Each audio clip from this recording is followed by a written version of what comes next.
This channel does not promote any violent, harmful, or illegal activities. All content provided by this channel is meant for an educational purpose only. ভোটের দ্বিতীয় দফার আয়োজন শুরু হয়ে গেছে না, নিরাপত্তার কথা বলছি। এই মুহূর্তে দাঁড়িয়ে দ্বিতীয় দফার ভোট ঘটনাবিহীন করতে আরো 11 জন পুলিশ পর্যবেক্ষক।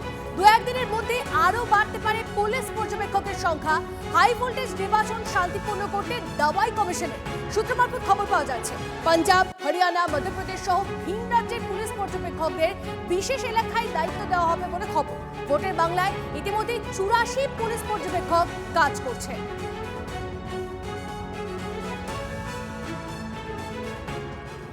আর এই দ্বিতীয় দফা নির্বাচনের আগে ডায়মন্ড হারবারের একাধিক পুলিশ অফিসার সাসপেন্ড। তাদের বিরুদ্ধে বিভাগীয় শাস্তিমূলক প্রক্রিয়া শুরু করার নির্দেশ কমিশনের। মুখ্য সচিবকে চিঠি দিয়ে নির্দেশ নির্বাচন কমিশনের। ডায়মন্ড হারবারের অতিরিক্ত পুলিশ সুপারকে সাসপেন্ড। ডায়মন্ড হারবারের এসডিপিওর বিরুদ্ধেও পদক্ষেপ। আরও 3 পুলিশ অফিসারও সাসপেন্ড। তাদের বিরুদ্ধে পদক্ষেপের নির্দেশ কমিশনের তরফে সতর্ক করা হলো ডায়মন্ড হারবারের পুলিশ সুপারকে।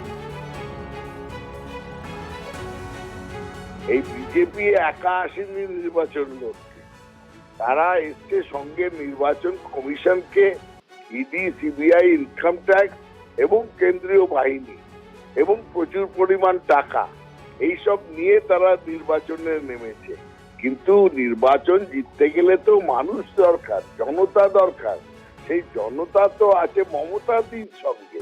সেই জন্যেই নির্বাচন এত করেও প্রচুর পরিমাণে হেরে গিয়ে নিদারুণ পরাজয়ের পরে তাদের ফিরতে হবে। এত সব সৈন্যবল ফেরত নিয়ে যেতে হবে। এই যে পুলিশ প্রশাসনের পরিবর্তন, নির্বাচন কমিশনকে কাজে লাগিয়ে এবং তাদেরকে আবার পরিবর্তন করতে হচ্ছে বারবার, এটাই নির্বাচন কমিশনের জন্য লজ্জার ব্যাপার। দারুণ সিদ্ধান্ত, thanks to election commission. Thanks to election commission. Democracy রক্ষা করার ক্ষেত্রে এই এত বড় সিদ্ধান্ত খুব প্রয়োজন ছিল।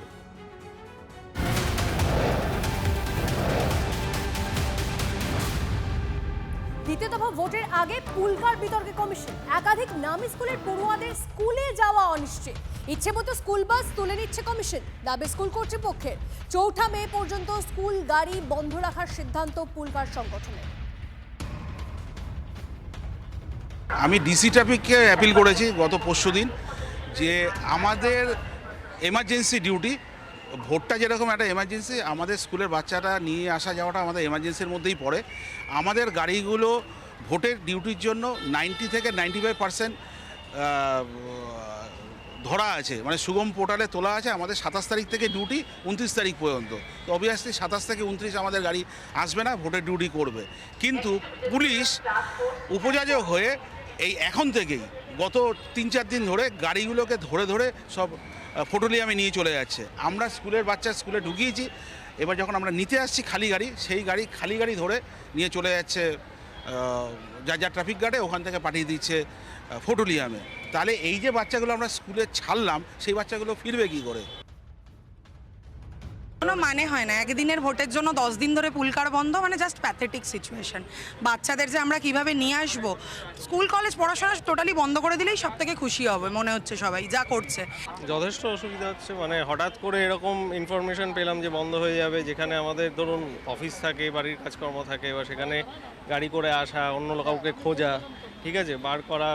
স্কুলে আমি যেমন ওকে নিজে নিয়ে এসেছি আজকে, তো হঠাৎ করে প্ল্যানিং চেঞ্জ হয়ে যাচ্ছে সমস্ত কিছু। এগুলো একটু আগে থেকে প্ল্যান পেতে হলে ভালো হয়। প্লাস অন্যান্য অনেক জায়গায় গাড়ি ফাড়ি তুলে নিয়েছে, ট্রান্সপোর্টেশন করাটাও এখন একটা ম্যাসিভ প্রবলেম হয়ে গেছে। তো এইভাবে একটু আগে থেকে প্ল্যান্ড অবস্থায় যদি জিনিসগুলো ইনফর্ম করা হয়, অ্যাটলিস্ট স্কুলগুলো যদি অনলাইন ক্লাস করায় প্ল্যান করে আগে থেকে, তাহলে বেটার হয় আমার মনে হয়। অবশ্যই হচ্ছে, স্কুলে যদি তারা আসতেই না পারে, স্কুলে টেলিকার কি পড়া হচ্ছে সেটা তারা জানতে পারবে না। আর সবাই যারা ওয়ার্কিং মা বাবা আছেন তারা তো রোজ নিয়ে আসতে পারবেন না, আইদার তাদের অফিস করে অ্যাবসেন্ট করে ওদের আনতে হবে, আর নয়তো বাচ্চাদের স্কুল অ্যাবসেন্ট হবে, তাতে বাচ্চাদের অবশ্যই পড়া অসুবিধা হবে, মিস হচ্ছে, তারা জানতে পারছে না ক্লাসে কি অ্যাকচুয়ালি হচ্ছে।